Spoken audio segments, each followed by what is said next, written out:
guys, hello po. Today is March 28 and Tatay Digong is 80th birthday. So, meron po kaming event sa Shinjuku, but 5 o'clock pa kasi ng afternoon din hanggang 9 o'clock daw. May celebration sa birthday ni Tatay and etc. na magaganap. And see you there mga Duterte supporters, and free registration na po yun kung sino yung gusto mag-register ng inyong para sa election. So i-celebrate po natin ang birthday ni Tatay kahit na nandun pa rin siya sa The Hague. And wish ko lang po kay Tatay Digong, Tay, unang-una Tay, daghan kayong salamat sa imong nabuhat sa mga Pilipino, sa imong termino as a president sa Pilipinas, na na-feel na mo ang kabaguhan, tanan, everything na nabago, sa mga privilege, sa mga napakinabangan na mo na napatupad di mo nga batas o daw karon nga nasubo kami or nalungkot kami sa nangyari sa iyo, pero kami ay nandito sumusuporta sa iyo, and alam namin na dadating pa rin ang panahon na malalagpasan ito at ibibigay ni Lord yung kasagutan at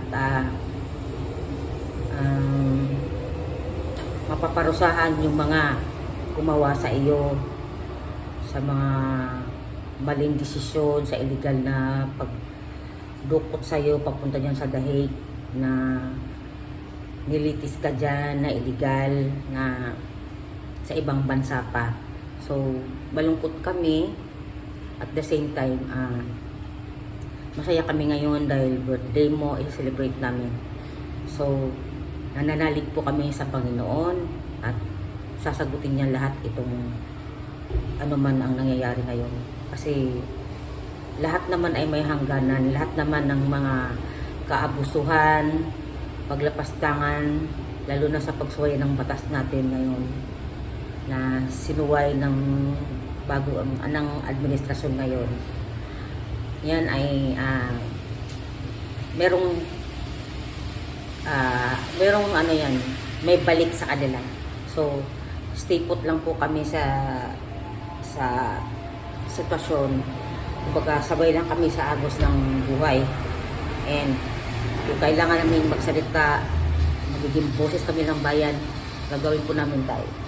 Kasi yung legacy mo hindi matutumbasan ng kahit katiting, kahit konting what we call ano tawag dito, yung basta hindi matutumbasan ng kahit anong pilak ng ginto, dahil malaki ang aming pasasalamat na nagiging Pilipino kami, proud kami naging Pilipino nung time mo. So Lord, ikaw na po ang bahala, and i-ano mo na lang po Lord, hintay na lang po namin ang sagot mo. So see you po doon sa Shinjuku, yung mga pupunta po, and i-celebrate natin ang birthday ni Tatay. Tay, happy birthday Tatay Digong.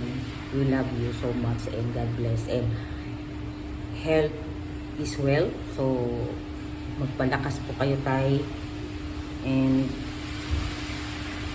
mahaba pa po ang buhay mo. So God save the Philippines, Duterte.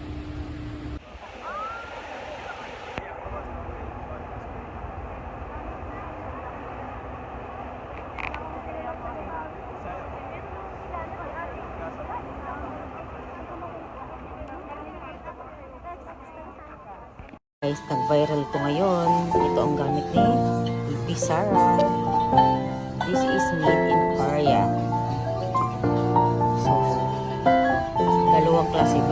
Korea, mayroon na ito Taiwan yata or something.